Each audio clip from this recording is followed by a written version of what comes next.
हरियाली तीज व्रत कथा।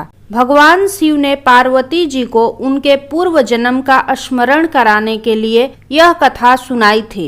हरियाली तीज व्रत कथा इस प्रकार है। भगवान शिव कहते हैं, हे पार्वती, बहुत समय पहले तुमने हिमालय पर मुझे वर के रूप में पाने के लिए घोर तप किया था। इस दौरान तुमने अन्न जल त्याग कर सूखे पत्ते चबाकर दिन व्यतीत किए थे। किसी भी मौसम की परवाह किए बिना तुमने निरंतर तप किया। तुम्हारी इस स्थिति को देखकर तुम्हारे पिता बहुत दुखी थे। ऐसी स्थिति में नारद जी तुम्हारे घर पधारे। जब तुम्हारे पिता ने नारद जी से उनके आगमन का कारण पूछा तो नारद जी बोले, हे गिरिराज, मैं भगवान विष्णु के भेजने पर यहाँ आया हूँ।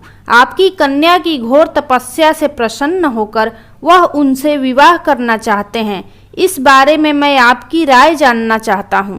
नारद जी की बात सुनकर पर्वतराज अति प्रसन्नता के साथ बोले, हे नारद जी, यदि स्वयं भगवान विष्णु मेरी कन्या से विवाह करना चाहते हैं तो इससे बड़ी कोई बात नहीं हो सकती। मैं इस विवाह के लिए तैयार हूँ। फिर शिव जी पार्वती जी से कहते हैं, तुम्हारे पिता की स्वीकृति पाकर नारद जी विष्णु जी के पास गए और यह शुभ समाचार सुनाया।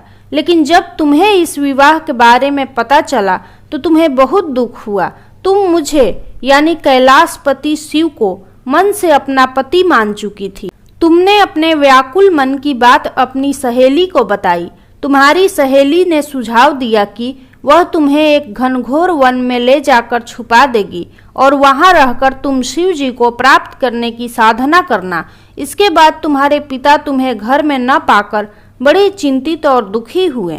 वह सोचने लगे कि यदि विष्णु जी बारात लेकर आ गए और तुम घर पर ना मिली तो क्या होगा। उन्होंने तुम्हारी खोज में धरती पाताल एक करवा दिए, लेकिन तुम ना मिली। तुम वन में एक गुफा के अंदर मेरी आराधना में लीन थी। सावन माह के शुक्ल पक्ष की तृतीया तिथि को तुमने रेत से एक शिवलिंग का निर्माण किया और मेरी आराधना की, जिससे प्रसन्न होकर मैंने तुम्हारी मनोकामना पूर्ण की। तभी हिमालय राज तुम्हें ढूंढते हुए वहां आ पहुँचे। इसके बाद तुमने अपने पिता से कहा, पिताजी, मैंने अपने जीवन में घोर तप किया है और भगवान शिव ने मेरी तपस्या से प्रसन्न होकर मुझे स्वीकार भी कर लिया है। अब मैं आपके साथ एक ही शर्त पर चलूंगी कि आप मेरा विवाह भगवान शिव के साथ ही करेंगे। पर्वतराज ने तुम्हारी इच्छा स्वीकार कर ली और तुम्हें घर वापस ले गए। कुछ समय बाद उन्होंने पूरे विधि विधान से हमारा विवाह किया।